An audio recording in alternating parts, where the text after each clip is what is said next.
All right, good morning, everyone. This is a live streaming session of the Nassau County Planning Commission of April 23rd, 2020.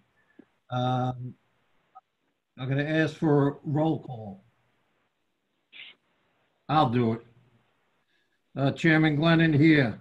Vice Chairman Greenfield. Present. Second Vice Chair Len Shapiro. Here. Third Vice Chair Lewis. Present. Commissioner Blue. Present. Commissioner Shaper. Present.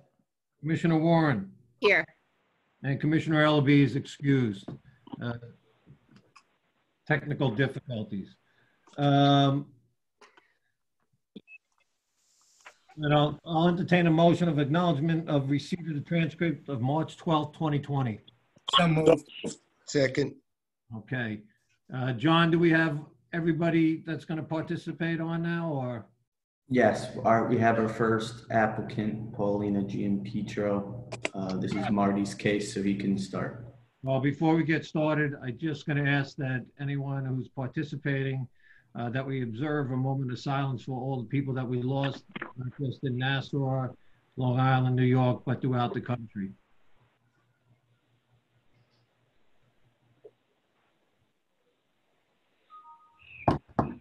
Thank you.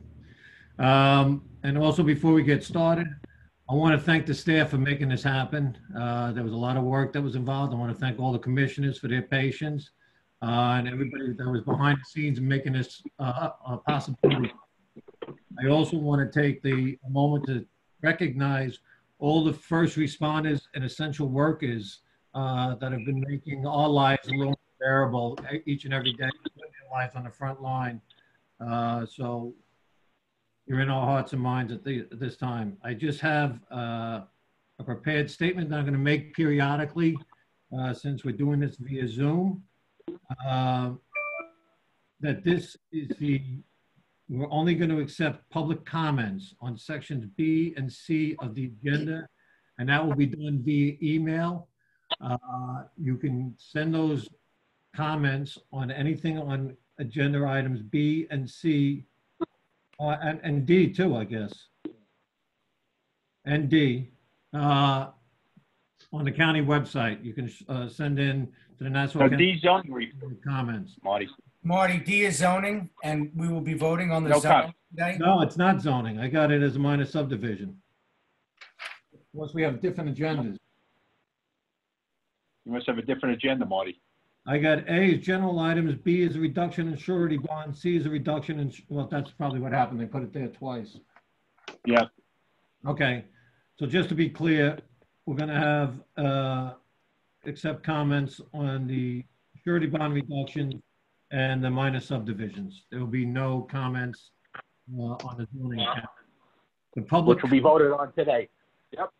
The public comment period will remain open until 4 p.m. on April 27th, 2020. As such, please submit any comments on section B and C of the agenda via email to ncpc@nassaucounty.gov by 4 p.m. on April 27th.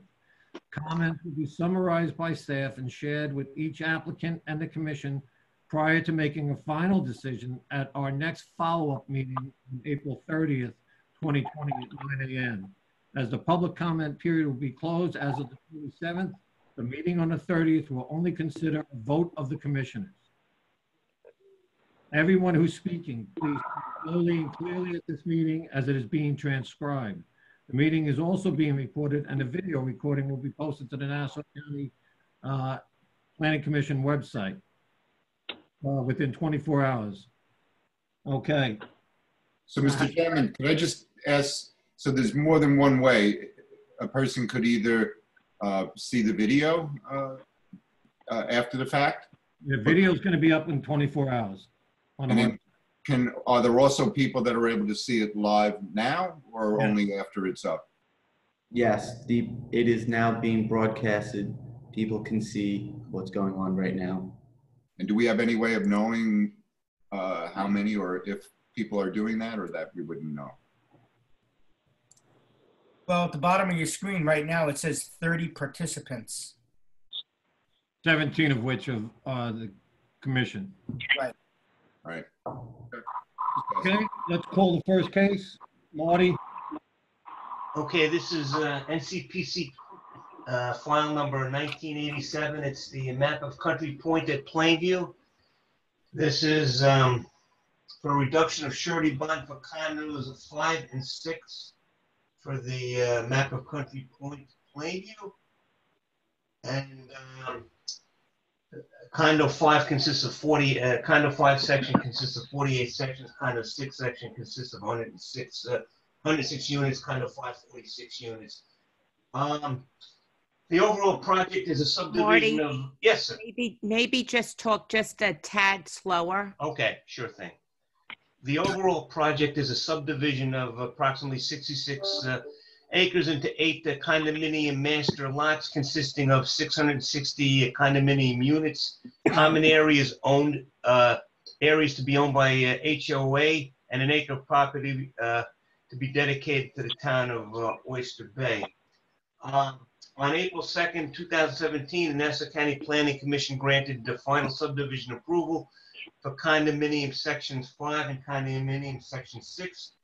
The applicant is seeking to reduce the surety bond for 2 sections of the Country Point at Plainview subdivision. Condominium 5 is being reduced from $1,162,515.26 to $163,683. Condominium 6 is being reduced. The bond is being reduced from $2,141,245.56 to $360,052. John O'Doherty, Chief Inspector of Nassau County DPW, indicated that he conducted comprehensive reviews of all bonded public improvements completed to date for condominium 5 and condominium 6, and concurred that all the bonded items that were said to be 100% complete were actually 100% complete. For the condo 5 section, the top course and pavement markings have yet to be installed.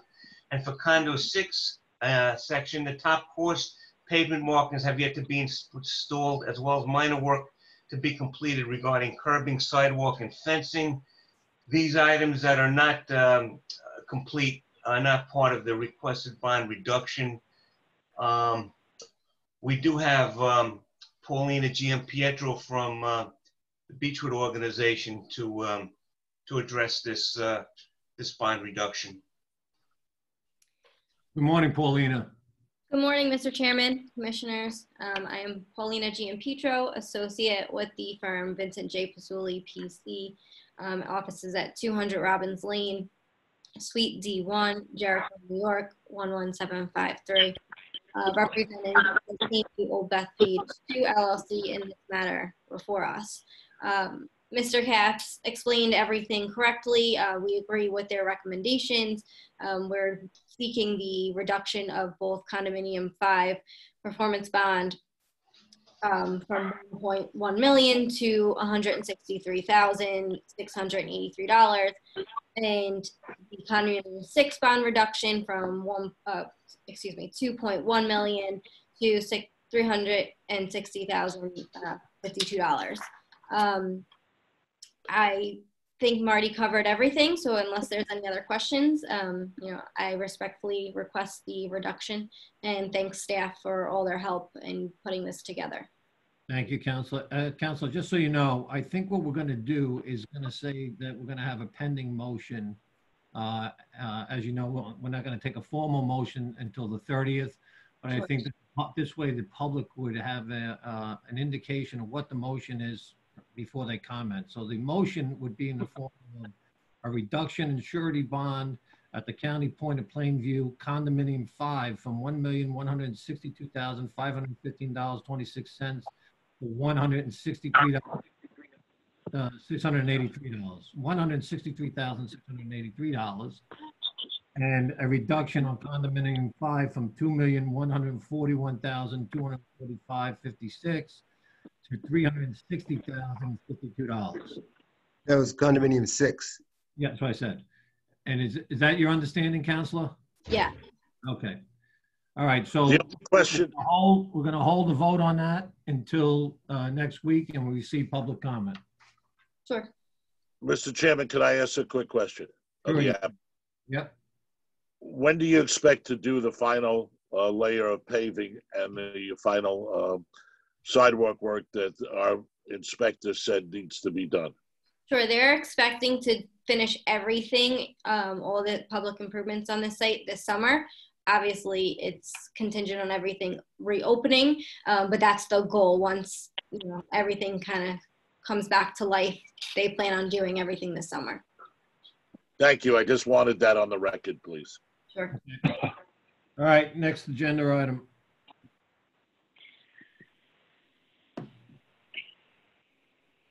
So the next item is a minor subdivision, but the applicant is not present at the current moment. So I say we move to the next case to allow more time for him.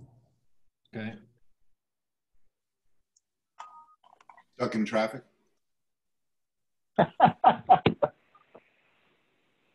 Okay, so we're going to go to minor subdivision 15-2020.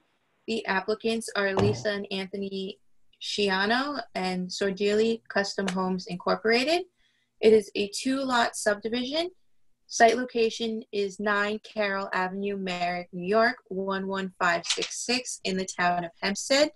Section 55, block 91, lots 206 through 209. The 10,000 square foot area subject property is situated on the south side of Carroll Avenue in the hamlet of Merrick in the town of Hempstead.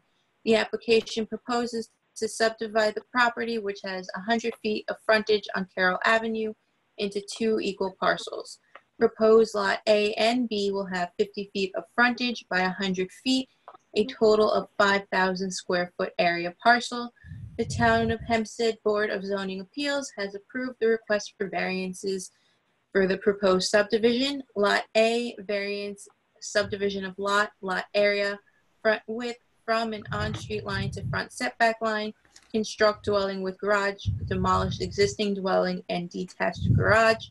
Case number 110/20, lot variance, subdivision of lot area, front width from an on-street line to front setback line, construct dwelling with garage. Case number /20. It was before the Nassau Planning Commission for an LD back on January 9th, 2020. Here to speak on the application is Howard Avertine. Good morning. I don't know if, can you hear me? Because now I am unmuted. Okay. Good morning, everyone. I want to be clear. Hold on. Good morning, We're talking about Jazz. Good morning. Jazz, this is 16 or 17? 15. 15. 15. Okay. 15. I was out of order. Good morning, Councilor. Good morning. It's good to see. I guess it's kind of seeing you all, and I hope everyone is well and all of your families and loved ones. Appearing for the applicant, Howard Avertine, 575 Underhill Boulevard, Syosset. This is the application of Sordilli Custom Homes Incorporated as contract vendee, and Lisa and Anthony Sciano as the owners of the property, located at 9 Carroll Avenue in Merrick. The premises is located on the southerly side of Carroll Avenue, 100 feet west of State Street in Merrick. As I indicated, it has a street address of 9 Carroll Avenue. It is also known as Section 55, Block 91, lots 206 through 209 on the Nassau County Land and Tax Map. It is presently developed with a single-family dwelling with deck and a detached garage. The premises has dimensions of 100 feet in width by 100 feet in depth. By this application, the applicant seeks approval in order to subdivide the premises into 2 parcels, each with dimensions of 50 feet in width by 100 feet in depth, and to construct a new colonial-style single-family dwelling on each of the parcels. Of course, the existing structures will be demolished in order to accommodate the new homes. As Ms. Paz had indicated, the Board of Appeals of the Town of Hempstead issued variances in connection to create the 2 new parcels and authorize construction of the homes. The variances were for lot width and lot area. In the Residence B zoning district, a lot area of 6,000 square feet is required, 5,000 square feet is proposed, and similarly, lot width required is 55 feet and 50 feet is proposed. A review of the radius map will reveal that this proposal is in compliance with the surrounding area as it has developed. There are, within the 200-foot radius of the subject premises, 39 parcels excluding the subject property. 26 of those parcels, or 66%, are 50 foot by 100 foot or less. So it really is in character with the surrounding community. In addition, I think it's important for the commission to be aware that in connection with the variance approvals, the Board of Appeals issued several conditions which primarily are designed to prevent conversion of the new homes into 2-family homes. For instance, Council, could I interrupt there? Of course. So could we just take a quick look at the radius map while it's up here? Sure, of course. So you just mentioned what the percentages was. So I'm looking at it. Are each of the homes alongside of this one 5,000 square feet, alongside of the 2 proposed, I should say? Yes, you have on the southerly side of Carroll Avenue, you have adjacent to the subject property to the east, you have 2 50-foot by 100-foot parcels, including at the southwest corner of Carroll and State. Similarly, as you go along the southerly side of Carroll in a westerly direction, you'll see there are 3 50-foot by 100-foot parcels heading west. Directly to the north, on the northerly side of Carroll, you have several 50-foot parcels, and you do have a few 75-foot parcels, and those are really not going to be suitable, at least in my estimation, for future subdivision. This subject is because it has the 100-foot of width, and you can see further they're further to the east at the southeast corner of State and Carroll. There's another 50 on the corner, and as you travel southerly on Gormley Avenue, you see a similar development pattern of 50-foot parcels, both on the northerly and southerly side of Gormley, and also north of the premises, similar development on the southerly side of Frederick. So you have a predominant situation of 50-footers. You have quite a few, yeah.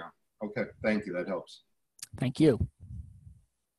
So as I was saying regarding the Board of Appeals decision, the conditions were made part of a declaration of restrictive covenants, which was recorded at the Nassau County Clerk's office, obviously putting any prospective purchaser on notice of the restrictions. And I'll go through just a couple of the more relevant ones to this application. The Board of Appeals required that the homes be owner-occupied once sold by the developer. Also, that the garage shall be maintained as a garage and not converted to living space. That there'll be no basement or cellar entrance, which, as the Commission is aware, can facilitate an illegal 2-family use. Similarly, the height of the basement is limited to 7 feet 6 inches, which is the maximum height for storage. Any height higher than that could conceivably allow for habitable space. So clearly you can see that these restrictions are aimed at preventing an illegal use of the home.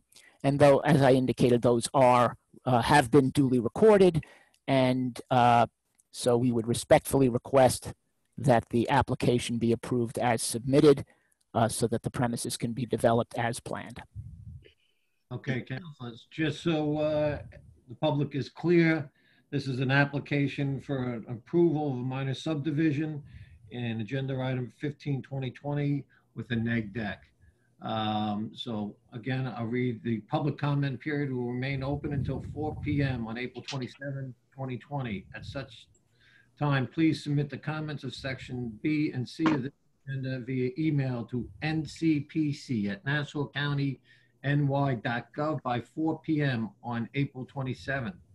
Comments will be summarized by staff and shared with each applicant and the commission prior to a final decision at a follow-up meeting on April 30th, 2020 at 9 a.m. As the public comment period will be closed as of the 27th of April, the meeting on April 30th will only consider a vote of the commissioners.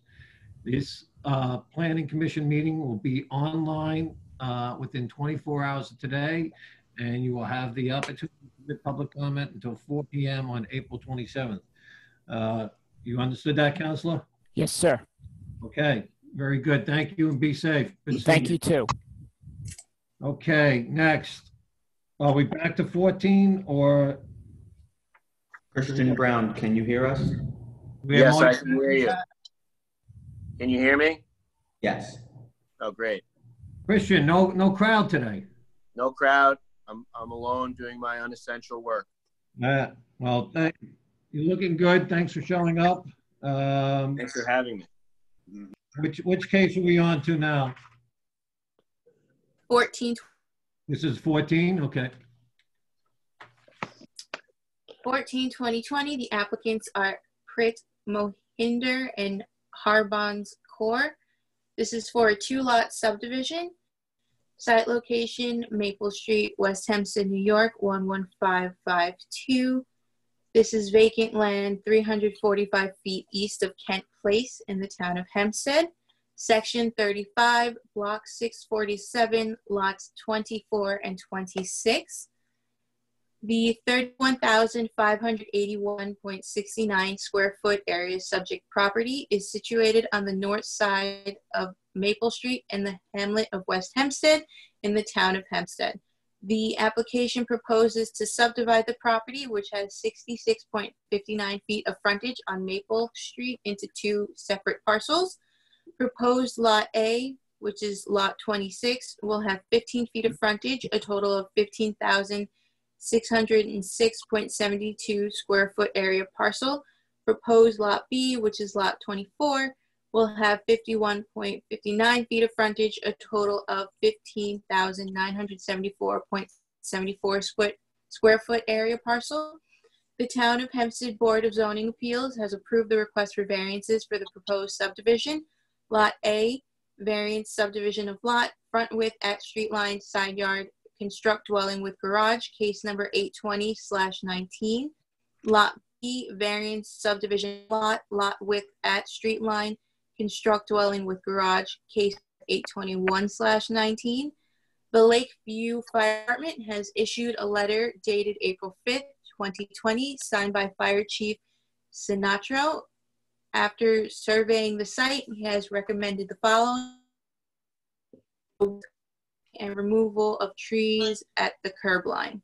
This was before the Nassau County Planning Commission for an LD on September 2019. Here to speak on the application is Christian Brown. Hi, good morning. Christian, before you get started, Yeah. I think it came in broken up a little bit. So I just want to read what we had. It's that the Lakeview Fire Department had issued a letter dated April 5th, signed by Fire Chief Sinatra. After surveying the site, has recommended the following 2 items. 1, wider fence opening, and 2, removal of trees at the curb line. Okay. Name and address, and then you're on, Counselor. Thank you. Good morning, Chairman, members. Christian Brown, 333 Earl Ovington Boulevard, Suite 601, Uniondale, appearing for the applicant. As usual, the application has been summarized effectively. You might want to note, this is a little bit odd because these lots actually already exist. The tax map as it's now drawn is actually not being changed by this application. I think years ago there was a prior application which was granted but went stale both on the town and the county level. So My client, who's going to be the builder of these houses, basically is reviving an old application. So we're actually not altering the tax map by doing this technically. The lots are well oversized. The variance is related to the street frontage only.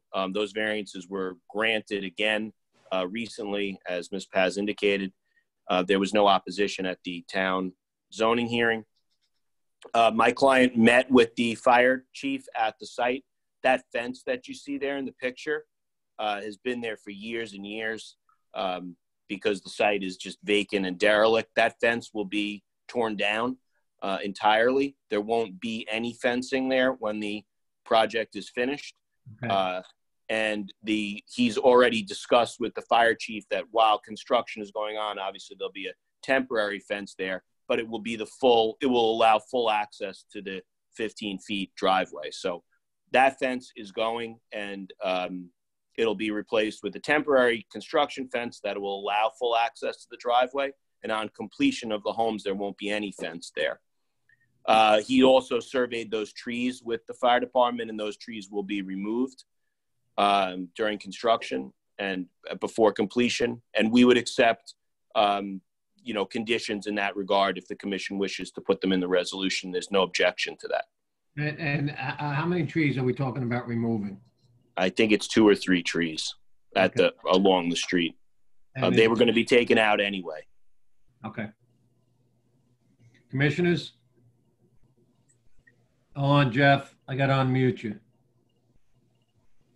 Jeff? Just to let all commissioners know, I'm keeping everyone on mute. You have to unmute yourself before you talk. Were you trying to say something, Jeff? Yeah, good morning, Counselor. How are Chris, the property adjacent adjoining you is Hempstead Lake State Park. Was the state of New York noticed, and did they have any comment? I'm not sure if they weren't given like a special notice, but they were part of the radius mailing. I'm not aware of any comments that have been received.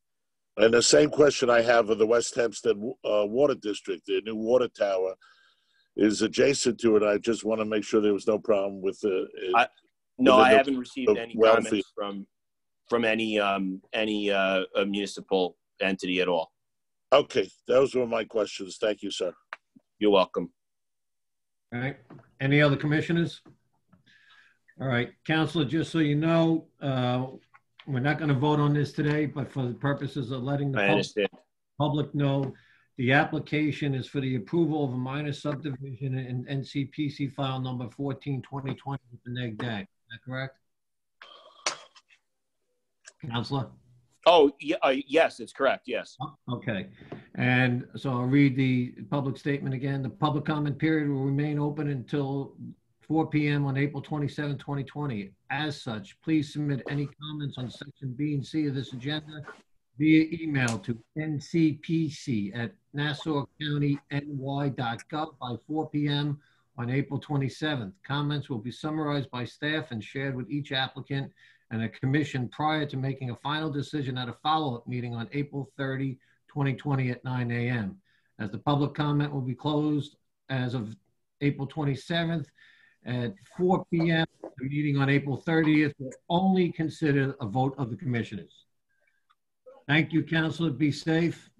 Thank you. Thank you to the commission and the staff for moving the hearing forward. We very much appreciate it. Thank you. Okay. Take care. Thank you. Jazz? Okay, next minor subdivision case is NCPC file number 16-2020. The applicants are DAO Realty Corp. This is for a 2-lot subdivision. Site location 1708 Wantagh Avenue, Wantagh, New York, 11793, section 56, block H, lot 81. The 27,620.2 square foot area subject property is situated on the west side of Wantagh Avenue in the hamlet of Wantagh in the town of Hempstead. The property is adjacent to the Wantagh Museum, which is County Parks property. The application proposes to subdivide the property, which has 83 83.01 feet of frontage on Wantagh Avenue into two separate parcels. This was previously known as an OSBAC case number 6, 2019. Proposed Lot A, which is the backmost lot, will have 82.97 feet of frontage and will have a total of 16,570 square foot area parcel. Excuse me for interrupting, but we have the wrong maps and graphics up on the screen. It's working.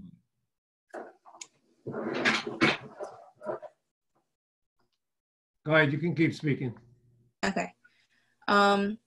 This lot will be acquired by Nassau County. Proposed Lot B, which will have 83.1 feet frontage on Wantagh Avenue and will have a total of 11,119.5 square foot area parcel. This lot will remain a residential lot. The town of Hempstead has issued a letter of zoning compliance for the proposed subdivision. The application is considered as of right. As I mentioned before, we saw this for an OSBAC case on February 14th, 2019. Here to speak on the application are both Marty Schachner and Kevin Walsh. Kevin, you going to take it? We also have on the line Gina Coletti. I just need to say one thing. Correct. Oh, Pat, hold on. Yeah, I just need to be unmuted. You are unmuted. Go ahead. Okay, I just need to say one thing. I'm representing the Department of Real Estate Services in this transaction, and I feel like I need to disclose that and recuse myself. Okay, so I'm going to go offline.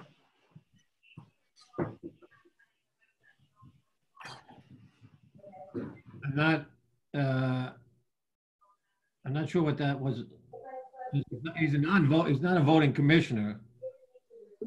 I assume Lawyers do sometimes recuse themselves from cases. Yeah, but has that been throughout the process is really the question. John, can you answer that or somebody? I mean, I guess he's recusing himself to making any recommendation, legal recommendations to the commission. Okay. All right, Councilor, are we going to hear from Marty Schachner? Who are we going to hear from? If Kevin's not there, I mean, you know, it's Marty Schachter from Smith & Grove Real Estate. We were asked by Kevin Walsh in the Department of Real Estate. I need your name and address for the record. I'm sorry. We also need to see him, Marty. I'm sorry? We also need to see you. Oh, hold on. Actually, I'm on also now. If you need me to speak, this is Kevin Walsh. Kevin, you want to take it? Sure, I'll give just a brief summary of this. Good morning, Kevin. You need to be seen. Can you see me? I'm in front of my phone. Marty, can you see him? I can. No, but Marty Schachner's got his hand. There's Marty. All right. There you go. Yeah. Kevin, you have to hit the recording. There we go. We're good. We got everybody. There you go. There you go. Well, good morning. It's Kevin Walsh, Chief Real Estate Negotiator for the Office of Real Estate Services. Thank you to Marty and Smith & Grove. And first of all, hope all commissioners and our planning colleagues are healthy well and your families as well.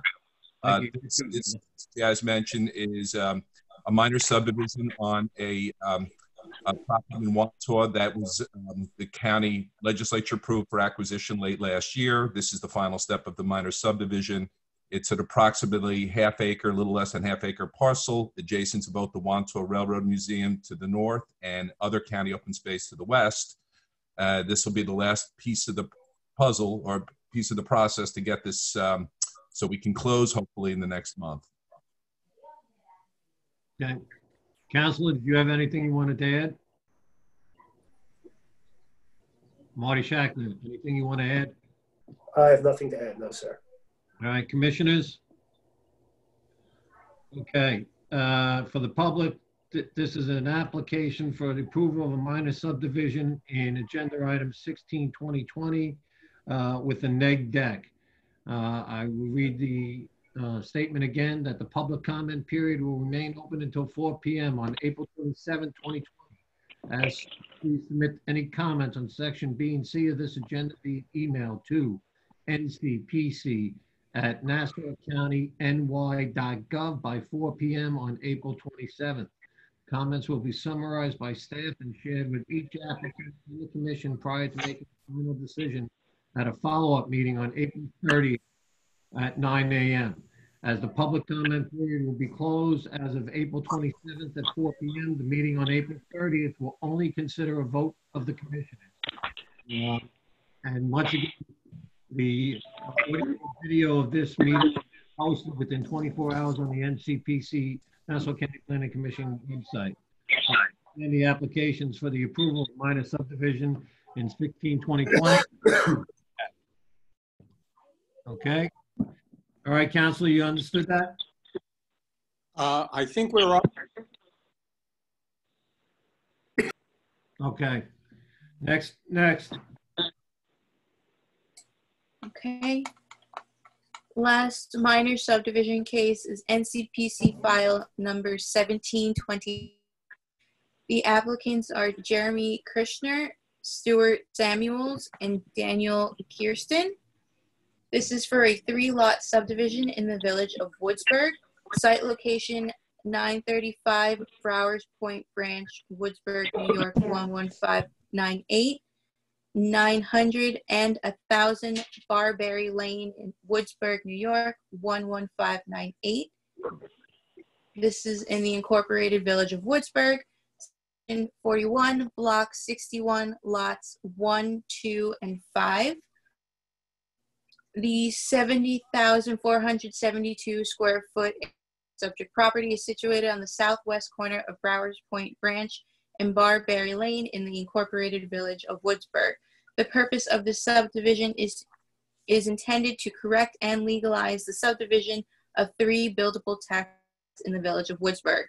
All 3 lots were merged and part of an illegal subdivision created without village approval. The application proposes to subdivide the property, which has frontage on both Browers Point Branch and Barberry Lane, into 3 parcels. Proposed parcel A will have frontage on Barberry Lane and will have a total of 23,442.32 square foot area parcel. Proposed parcel B will have frontage on Browers Point Branch and will have a total of 26,860.63 square foot area parcel.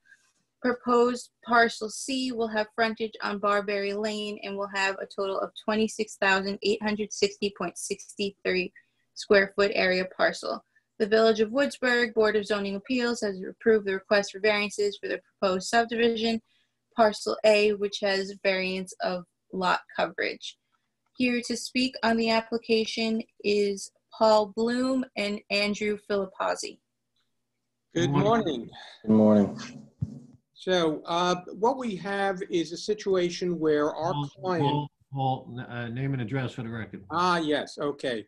Paul Bloom, Harris Bloom and Archer, 445 Broad Hollow Road, Melville, New York, appearing on behalf of the 3 applicants. And Andrew, you're going to appear as well?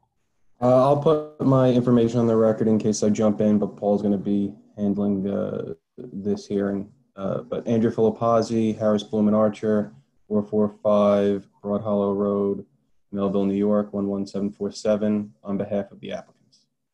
Welcome, councilors. Thank you. Thank you.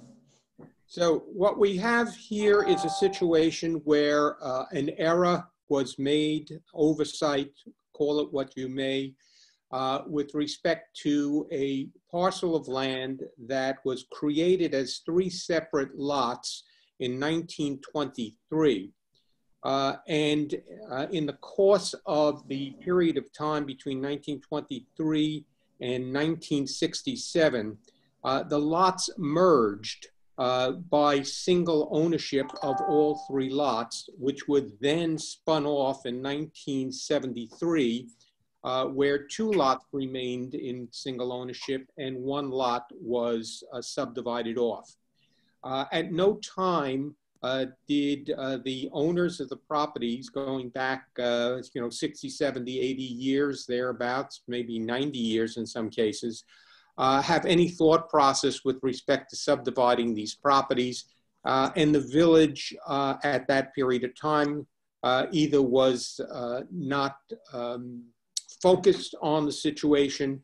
A house was built on lot number, what you would actually, lot C, which is lot number 5. And a house was built on lot number 1, which is A. And the owner of lot number A also owned lot B, which is the property owned by Mr. Kirshner, who purchased this 2 years ago. And it's at the time that he purchased that the village then became aware of the fact that these 3 lots since 1967 were not properly subdivided. And so Mr. Kirshner has been taking on himself, on behalf of his 2 neighbors who signed on as co-applicants, to formally subdivide and recognize that these are in fact 3 separate lots. We have received our subdivision approval from the Village of Woodsburg, and we also have a waiver letter from the Village of Hewlett Neck. I'll point out that all 3 lots are totally in conformity dimensionally with respect to the zoning district A that they are within, which is a minimum of 20,000 square feet. They have the appropriate road frontage as well as lot area. Lot A and C are improved with single-family homes that are now in conformity with the code, either by way of their original construction and or variances that have been granted in the past. Some of the variances go back over 10 years. And at this point, we would like to subdivide formally and legally the 3 lots. Lot B, which is the one which is the unimproved lot, which has the accessory structures that were associated with Lot A, will have 26, almost 27,000 square feet, is the largest of the 3 of the subdivided lots. And the house to be built on that lot will totally conform with all zoning requirements, setbacks, impervious area, FAR, etc. What we want to do at this stage is to, I think, end the pain that our client, Mr. Kirshner, has been feeling by carrying this property for over 2 years, and the burden of going through at his sole cost and expense the subdivision that should have been done in the past. Well, Counselor, are these going back to the original 1923 subdivisions? That is correct. Okay. Clarification, our maps show the lots labeled as 1, 2, and 3. You're referring to A, B, and C. Well, it's 1, 2, and lots 1, 2, and 5. In other words, A is lot 1, B, the center one is lot 2, and C to the right is lot number 5, 1, 2, and 5. Okay. So lot number 2, Counselor, is that? John, can you go back to the one that had them labeled? I thought we have it. No, there's another one that had the lots labeled. Okay, the middle, that's it. You're right. Okay, so lot number 2, Counselor, is that now a buildable lot, and does your client intend to build on it, or is he has the contract to sell it to? No, our client purchased this lot, and we were not involved in the purchase of the lot. We're only doing the land use portion of this. And I would like to say that were we doing it, we would have realized that, in fact, this was not subdivided appropriately and made it a condition of purchase. But we didn't do it, and I'm at this point just trying to move this along. It is a buildable lot. It's intended to be built upon. We have plans and specifications that have been reviewed by the building department for a house to be built on that lot, and that house totally conforms without variance to the current zone. So my question was, who's building it? Is your client building it, or is there a separate contract? No, our client is the owner and has retained a construction company to build for him and his family. I think you have the owner online too. Yes, we do. Yes, I'm here. Good morning. Good morning. Do we want the owner to reaffirm what his attorney said on the record, Mr. Chairman? If you want to put your name and address on the record as the applicant.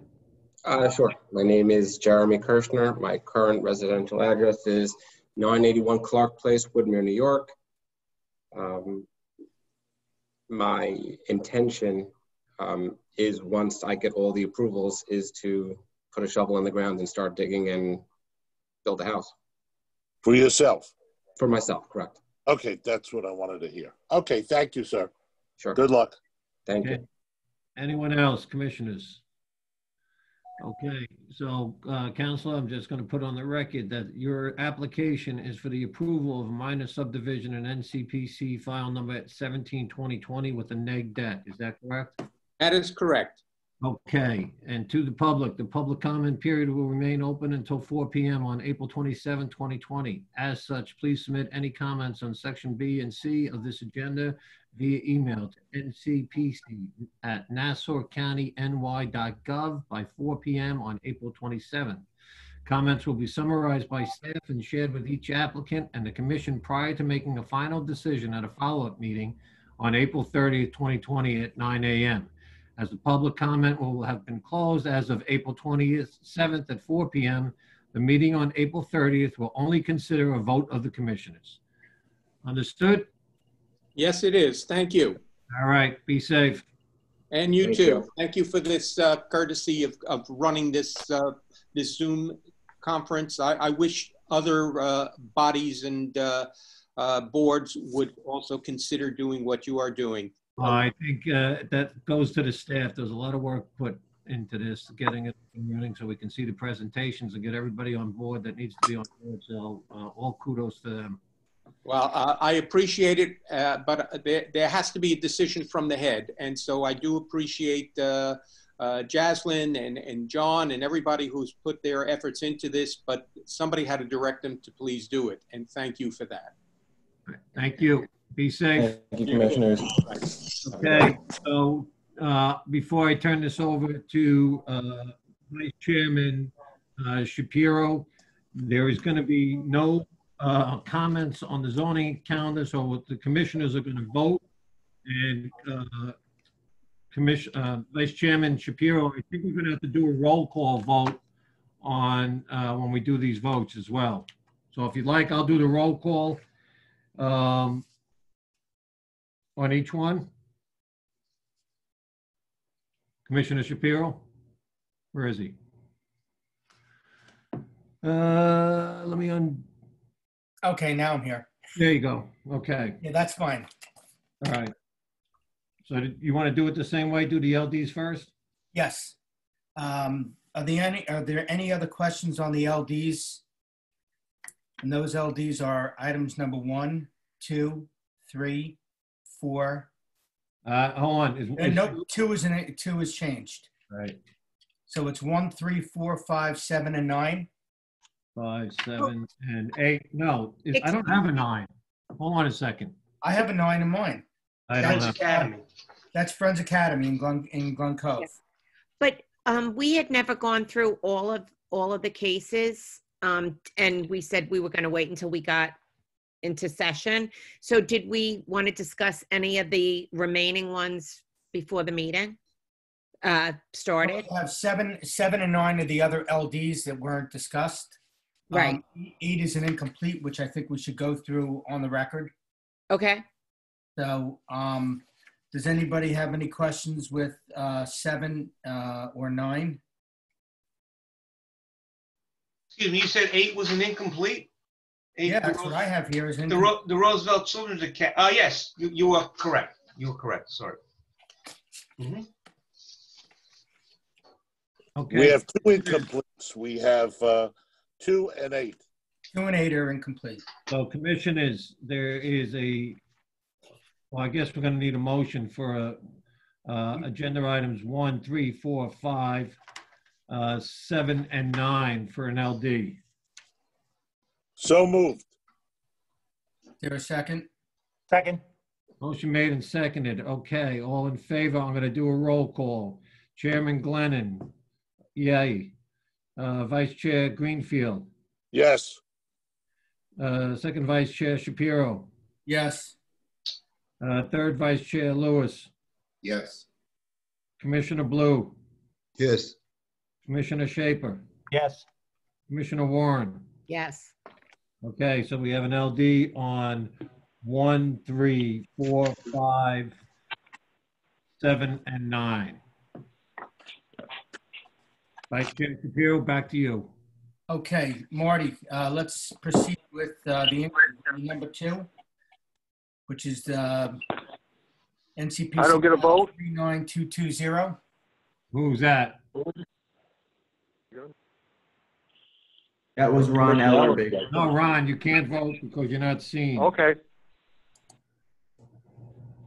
Okay. Item number 2 on the zoning agenda is NCPC case number 39220. This is in the village of Valley Stream. It's for use, parking, and loading variances. This is a proposed 3-story self-storage facility consisting of 129,000 square feet. And John, there we go. Okay, go ahead. Now that's Lynn. Yeah, there we go. And 650 storage units on a vacant, what is now a fenced-off vacant parking lot. Self-storage is not permitted in the C2 commercial district. Parking variance is required with 131 spaces required and 10 spaces provided. Also, 6 loading spaces are required with 4 provided. To the north across Sunrise Highway, or West Sunrise Highway, is Long Island Railroad right-of-way. To the west is a new car storage area, vacant bank, and electric substation, beyond which is the Green Acres Mall. To the south, across Sydney Place, are the rear yards of homes. To the east is a freestanding commercial building blinds to go in a partly vacant, multi-tenanted commercial building that was previously before the Planning Commission in 2019. To be reconstructed as a reused as a multi-tenanted building with tenants unspecified. At that time, the commission issued a local determination for that. Access to the facility are via 2 curb cuts on Sydney Place, exit only and exit, and 1 curb cut on Sunrise Highway, right turn in, right turn out. The village is applying a 1 parking space per 1,000 square foot a floor area to come up with the requirement of 130 spaces. I feel this is quite excessive for a self-storage facility and is more applicable to a standard warehouse facility. One source that I did see indicated that an industry standard of 1 parking space per 50 units might be more appropriately applied. And with 650 units, some 13 spaces would be required when applying that standard. Staff did, I think we now are going to request additional information on this. And if Chairman, Vice Chair, Commissioner Shapiro wants to discuss the information to be required, or any of the commissioners want to discuss that and put it on the record, I would appreciate it. During the pre-meeting, Vice Chair Greenfield had a concern and a question regarding the adjacent and adjoining You are Vice Chair Greenfield. What? You are Vice Chair Greenfield. That's what I said. Aren't you? It just seemed weird that you're talking about yourself in the third person, that's all. Okay. Well, I just Maybe wanted he knows something we don't. No, I just wanted to clear for the record, that's all, Mr. Chairman. Go That ahead. I questioned the former retail space adjacent and adjoining, which was once Toys R Us, which was a bustling retail establishment. This lot was used as the sole parking lot for that business. The frontage limited parking on Sunrise Highway was for the pad out parcel bank building on Sunrise Highway. And customers were directed to park on this space. I'm concerned that we now make that retail space, when rented, into a non-conforming issue without adequate parking to service it. And as a result, I want to deem this incomplete and go back to the village to see if the village has thoroughly sorted this out, regardless of the ownership issue with respect to the property, which or may not be owners in common with separate LLCs. We don't know that, but that's not my concern at this time. I just don't want us to make a existing parcel non-conforming and deficient in parking. Can I say one thing? When we did hear the adjoining parcel to the east, we heard that on 8/8/2019, and when it came before us for that multi-tenanted building, a parking variance for the number of spaces was not required. The tenants at that time were not known, but it came to us for other variances, but not for a parking variance. Just to let you know for the record. I'd like to make a few comments. Marty, I'd like to see a little more information about the research on the required parking for this facility. And also, there is no mention of the height requirements, and we don't know if it's zoning compliant or not. Well, hold on 1 second. I do have a I do have a elevation of this.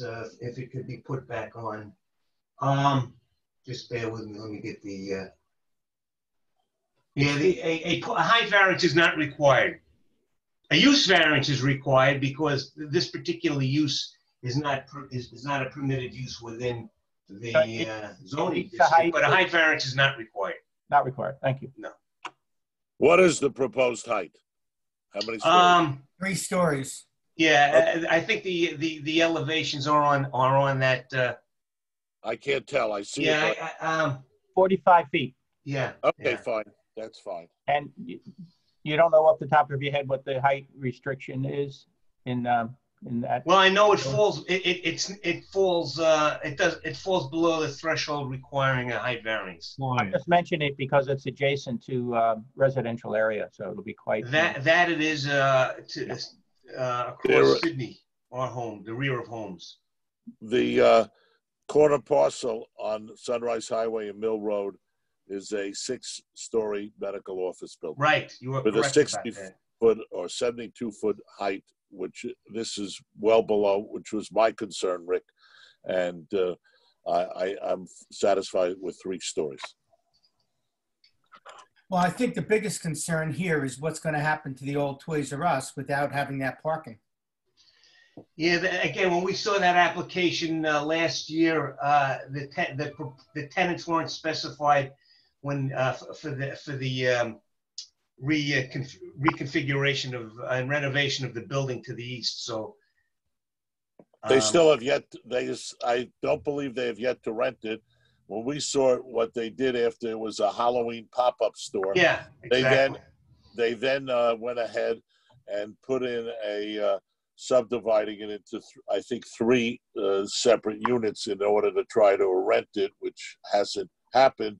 And who knows what the future of retail is. Right now, there's a furniture store, a mattress store, and a clothing store. And then there's a freestanding blinds to go, as you can see, and a gas station to the at the easterly portion of the site. Right. So. Okay. Okay. Right, We'll get additional information on that one. Okay, do I have a motion? So moved. Is there a second? Second. Roll call. Mr. Glennon, yes. Vice Chair Greenfield. Yes. Vice Chair Shapiro. Yes. Vice Chair Lewis. Yes. Commissioner Blue. Yes. Commissioner Shaper. Yes. Commissioner Warren. Yes. Okay. Last agenda item. Nope, we have 2 more. Two We more. have 6 and 8. Yep, go ahead. Marty, you want to go with 6 first? Yeah, let me get that. Bear with me for 1 second. Item number 6 on the zoning agenda is Glen Cove. right. It's NCPC case number 317120. It's within the city of Glen Cove. It's for a special use and site plan review. And this is a proposed 3-story mixed-use building with 3,000 square feet of ground floor retail and 16 apartment units on the 2nd and 3rd floor. The site is currently occupied by a partial 2-story brick commercial building and an unused parking area. The 1-story portion of the building will be demolished. That part of the building occupied by what appears to be an auto or repair shop to accommodate the development. The 2-story portion of the brick building, which is currently vacant, will remain as a freestanding building, unspecified use at this time. The parking area for the project will be partially enclosed. The project is parking compliant as well as zoning compliant, but does require a special permit for the mixed-use nature of the project. To the east and upland from the site are homes along the east side of Knoll Place, which runs parallel to Glen Street. To the east along Glen Street is a parking lot for a senior citizen center across the street. To the south across Glen Street is a senior center. And 2-story storefronts to the west along Glen Street is a car dealership, the Subaru. Glen Street permits 1- and 2-hour parking. The site is located approximately 4/10 of a mile or so from the train station. Staff is recommending a local determination with a letter that addresses the affordable housing set-aside provisions, if it would be applicable, with a good faith effort to provide such affordable housing. And we will attach the standard letter, the standard guidelines that the county promulgated last year concerning guidelines for affordable housing. Marty, can you show the picture from the street looking? Yeah, sure. I can't, but John can.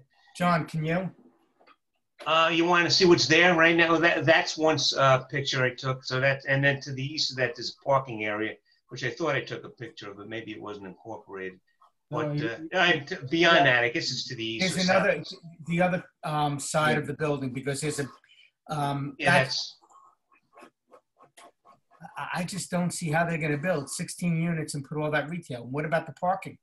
Well, it's only compliant, and it's partially it's parking compliant, and it's partially enclosed parking, and that's not one of the actions before the city of Glen Cove. Tell you, I don't know where they're going to find all these people. I mean, 16 units. Okay. Are they going to be based on your knowledge of what's going on in Glen Cove?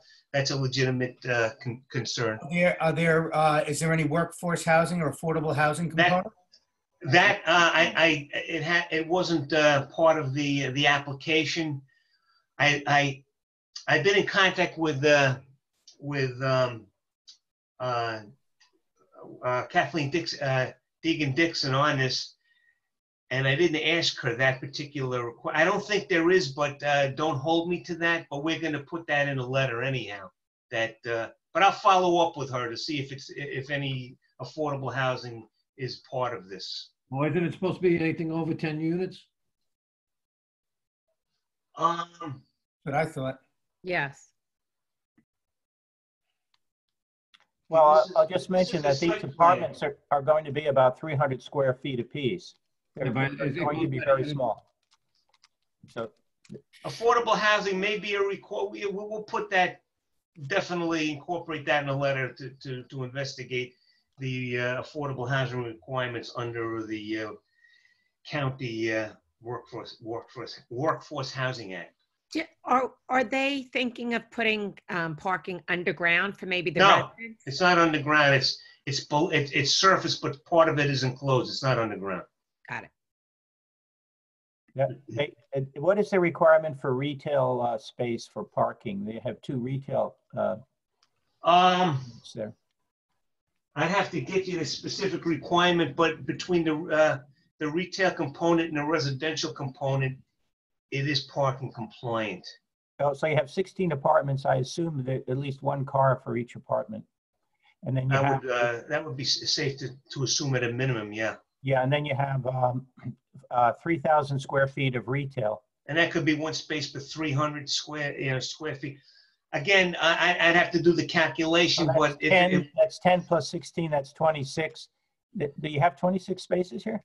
Well, let's be fair to the developer. I guess the assumption would be that the people who are living in the units are working during the day and they may not be there. So then that might free up a couple of spaces during the day for the retail.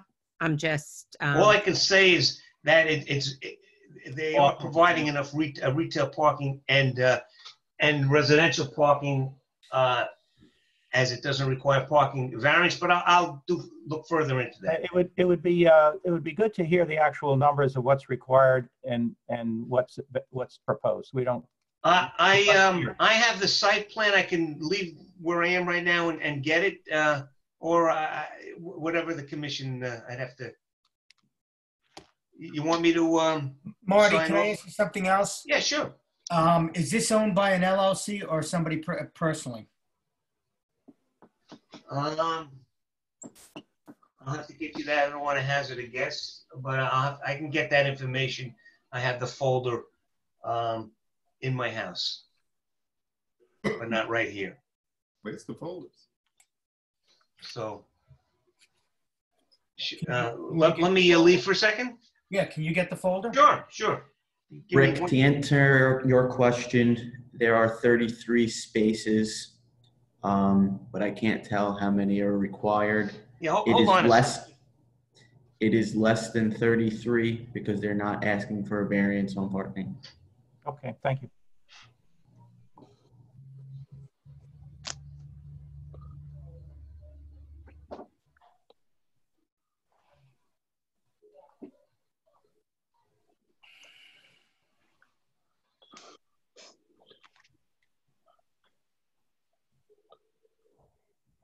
So while he's getting that paperwork, I just want to put on the record that I have some grave concerns regarding the parking.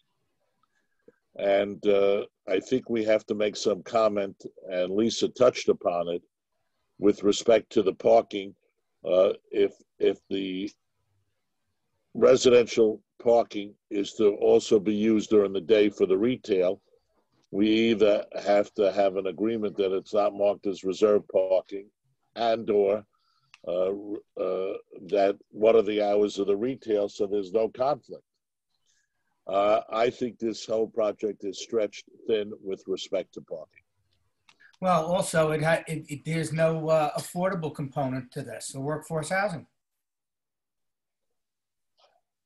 The other choice we could exercise here, Lenny, is to mark it incomplete, ask about the workforce and the parking issue, and then wait for an answer back.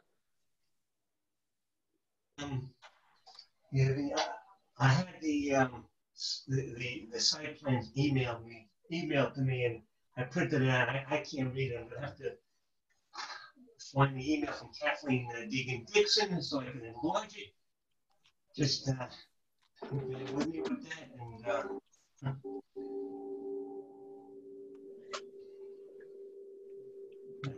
to do this. It's going to take a few minutes. The other thing about retail is that those stores can be open late. There's no restriction. They might be evening businesses, so you can't assume that they could share the number of spots with the residents. Yeah, but there's really not much retail up in that end of the town. So I don't know what their thinking is. Well, I'm sure the retail will be a Starbucks or Dunkin' Donuts type or local coffee, and also a drop-off dry cleaner or something. No, because Jeff, you have that over by where 7-Eleven is, which is maybe, It's already there. Okay. yeah. You Yeah, have this is, CVS, you have McDonald's, you have Wild Fig, you have Bagel Place. You've got, in the other shopping center, you've got a laundromat, you've got 7-Eleven. I think there's a small grocery store. Yeah, one of the biggest users of on-street parking is the Subaru dealer, just right, almost adjacent to this. Yeah, North Coast. I've been to that dealership. They have terrible parking problems. Yeah. And, you know, so this is, yeah. John, you calculate, or you looked at the site plan and counted the number of space, the parking stalls. What number did you give? He said 33, but I can't find 33. I can only get up to about 30. While Marty's looking for the actual requirement, let's assume there's 33 provided. There's 3,000 square feet of retail. Typically, that type of neighborhood retail would be one space for every 200 square feet. That's right. You need let's say you need 15 stalls for the retail space. Then you've got 16 units, so let's assume at least one parking stall per unit. So you're up to 31 spots, assuming the one space per residential unit. I don't know what the bedroom mix is. Marty will be able to determine that from the submission, but just as a benchmark, that's what we're looking at here. And Marty made some comment about the units are 300 square feet. I said I guesstimated that based on the floor area. That's smaller than a New York studio. Yeah, that's the new different micro unit. Well, Glen Cove is quickly becoming the city east. Okay, with respect to parking, if I could just read the site plan, they're parking compliant. Can't hear you, Marty. Marty, we can't hear you. Okay, sorry about that. All right, let me. Do you hear me? Yep, yeah. Now we do. Okay. In any case, they're parking compliant. They're providing 33 spaces, 33. Now we can't. No, you got to talk into the mic. Okay. Okay, I'm trying here. In any case, it's one space per 250 square feet of retail. And this is a mix of 4 studio apartments, 10 one-bedroom and 2 two-bedroom. And the residential component is providing 23 parking spaces, and the retail, so and the remaining spaces are for the retail. So again, it's parking compliant with respect to applying city parking standards. I couldn't hear you. It is compliant? It is compliant. Yes, it is. It's parking compliant. What did you say? There's 4 studios. How many one-bedrooms? There are 10 one-bedroom and 2 two-bedroom. Could you hear me? Yeah, now we can. Okay. Yeah. What was the parking requirement for retail? It was 1 per 250 square feet. So you need about 13 spaces. Yeah, and right, and so you need 13 plus 18. That's 31. All I can say is it's parking compliant. Okay. In terms of the site plan submitted to me and the parking calculations on this site plan and the action before the city, it does not require parking variance. That's all I could say. You may feel there is not enough parking, which is, I guess, a legitimate concern. But, I have to go by, essentially, if it's parking compliant, I normally go by that, not necessarily a feel. So it sounds like our concern is at this point, because they are parking compliant, if they're going to have any affordable housing component to the project, which I think that over 10 units that you're required to. So we just need to check on that. The requirement is triggered when you are at or above the maximum density here. So Marty, the information that you have, does it? It's not above any. There are no density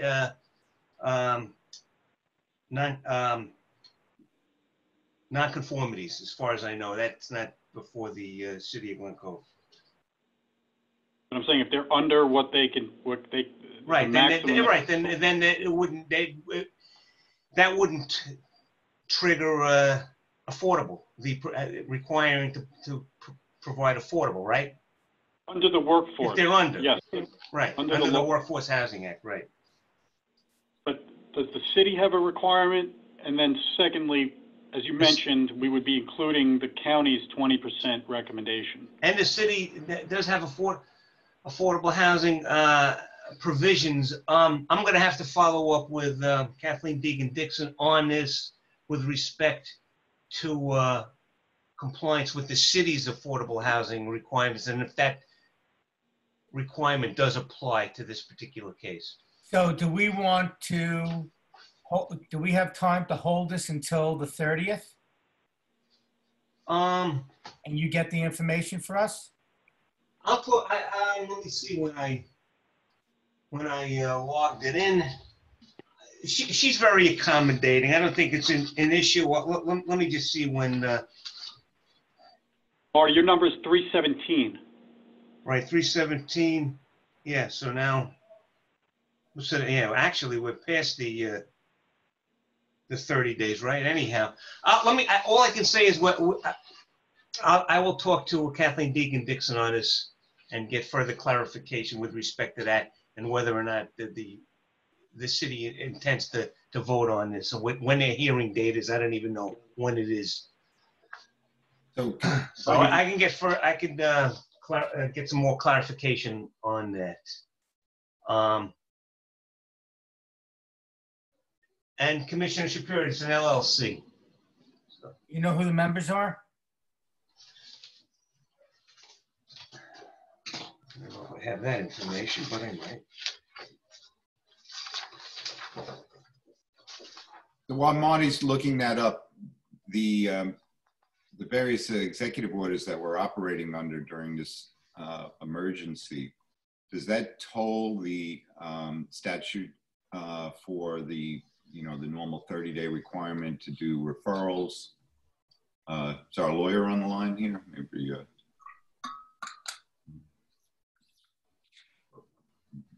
Robert, hit your mute button. Hit your mute button, bottom left. I got him. There you go. We good? Yep. Can you hear me? Now you can. Go ahead. We don't believe that the tolling applies. It can be read a couple of ways. Can you hear me? Yeah. Go ahead. Okay. No, I'm saying we don't know that the tolling applies to zoning. We've had this discussion a couple times. The way it's written. If it helps, I mean, this is not answering your question, but it's more of a practical answer.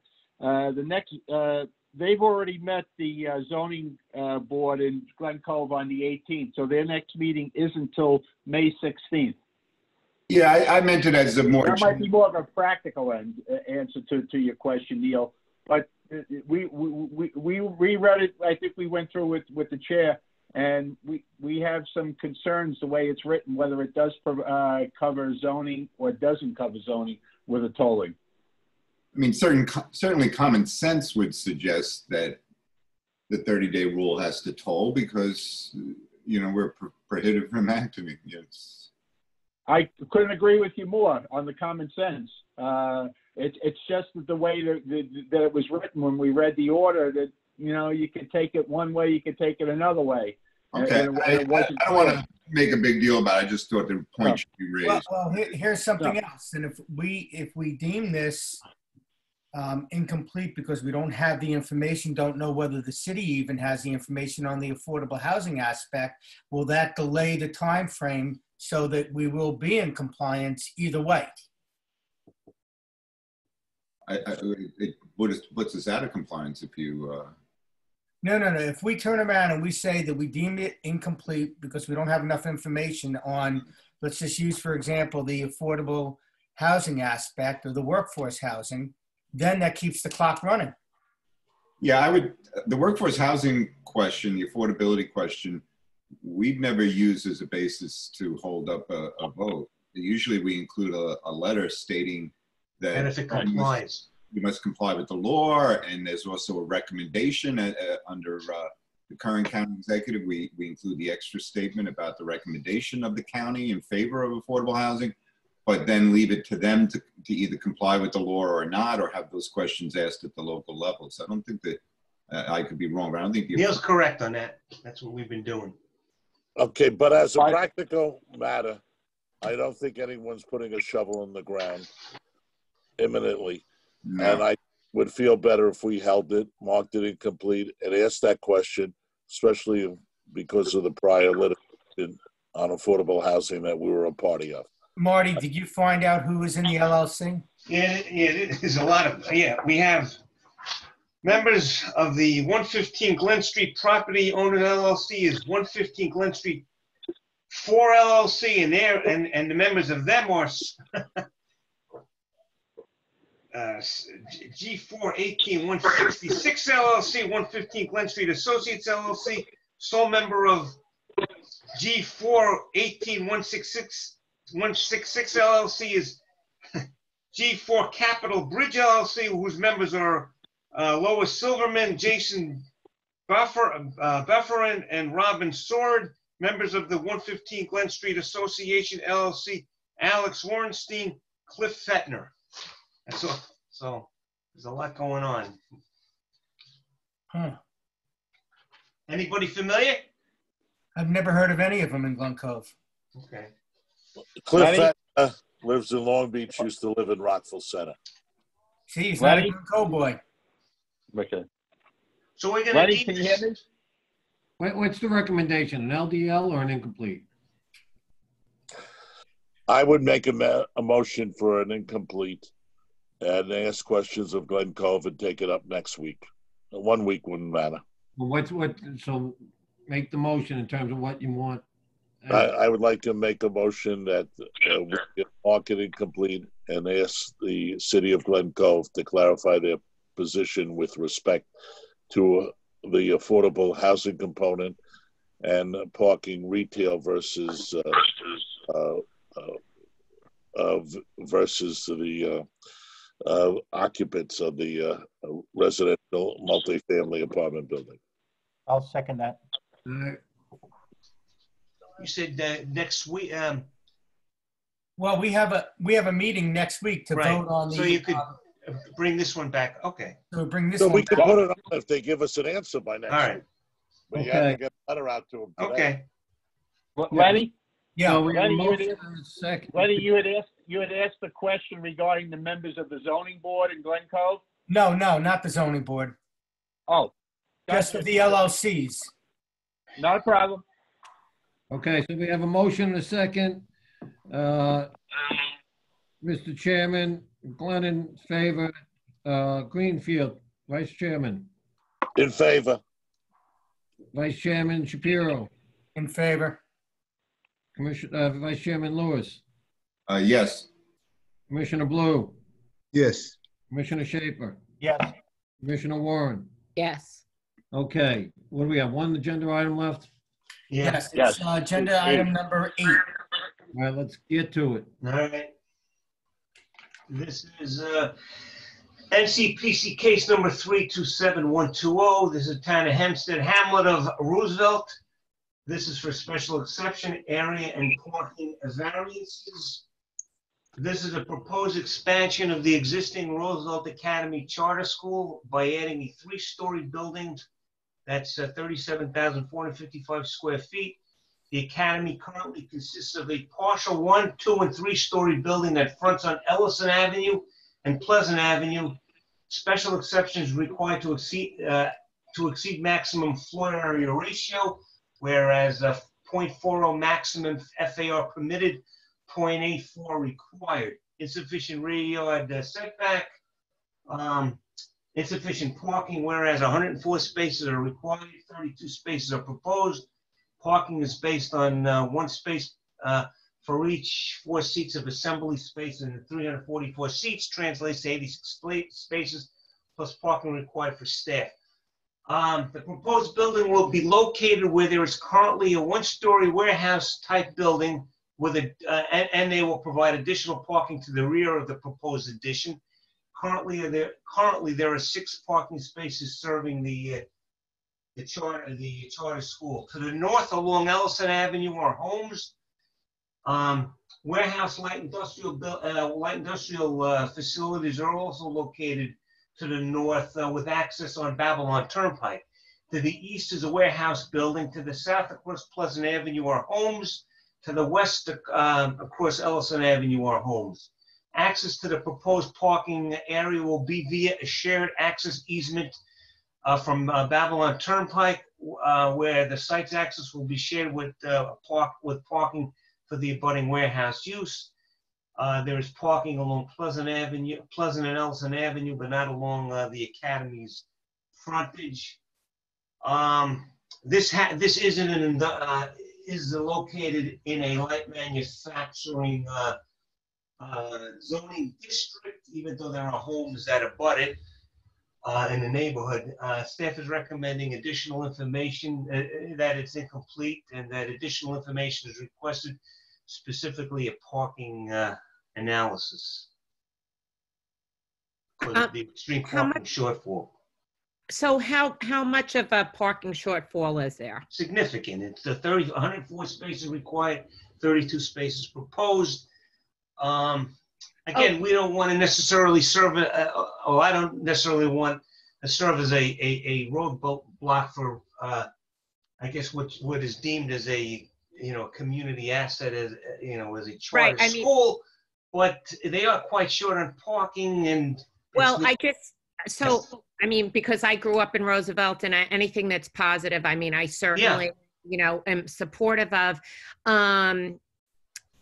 With the parking shortfall, is there a chance that, a reduction in size of a building could accommodate more parking? Is there something that we can go back to? I know that we've done that, and, I believe there was a synagogue with like the recreational component. We asked them to relook at it, resize it, something like that, so that we can potentially get more spots in there. Well, if they reduce the size, they obviously reduce the parking requirements, and they would probably, if they reduce the building footprint, free up more spaces for parking. Again, they probably, know the particular needs of the charter school. It's something we can do, but I don't particularly feel comfortable in telling them to reduce the size of the facility. Maybe that could come after, but maybe we should just ask them to provide a parking analysis from a professional to see if it could be accommodated. Maybe it could, maybe it can't, or maybe we could ask them to reduce the site. Well, I don't think we're up to the first question. I'm sorry. Isn't the first question just about managing the flow of traffic? So is it about having a drop-off area or things like that? Well, that's the thing. How much parking is actually needed for the people who are inside of the building who are coming there? If this is a school, except for performances and things like that, or parent-driven activities, the kids are not driving. Aren't we requesting the additional information to answer these questions? Okay. Yeah, there could be a lot of drop-offs. The parking requirements could be quite, unnecessarily burdensome, and a parking analysis would indicate. We're going to ask them to respond to those issues, Marty. Right. So we'll have the answer. Okay? Perfect. Marty, I like your idea of a parking analysis. Let a professional tell us on the record, and then we can make a determination if we want to recommend a reduction in space. It may not need it. Part of that space may be a gym, or a cafeteria, which would not classroom space. and use a lot of space. And we'll So- also have them address the drop-off pickup part of this in terms of, okay, that's all good. Thank you. Yeah. Okay, both issues. I think though, Mr. Chairman, I think it's interesting that we often have with the zoning agenda, this question of, did they do a parking analysis? Did they do a analysis of the impact on the traffic that's near the building that's being proposed? And it just seems to me that shouldn't that be a standard in the application that they at least showed, some paperwork as to analyzing the number of trips that they expect to need for the site and things like that. We're getting proposals that have drawings of the property. Normally you want to show, like if it's a drive-through, they would have to show how the drive-through is going to work. Why do we always have to send it back as incomplete? Well, maybe we should be talking with the villages or someone about establishing a rule that every application has to say how they expect the parking to work. Let me tell you how a lot of municipalities handle this. They require at the BZA hearing or the public hearing, a traffic parking expert to provide testimony. But that doesn't necessarily, from a time standpoint, correspond. It doesn't fit into our schedule of getting the referral. They might be in the process of preparing such an analysis, but we don't have it at this point in time because it hasn't been before their BZA. The BZA might require that be provided. Yeah, but to the commissioner's point, I think just by sending these back, the message will get out there that they better do their homework. Right. Yeah. And then we should also probably ask them to address traffic in addition to parking. We've been doing that also, so I'll add that also. But what's a waste? Go ahead, Lenny. If they're bringing somebody in to testify, they're spending the money. Why don't they just finish the analysis off?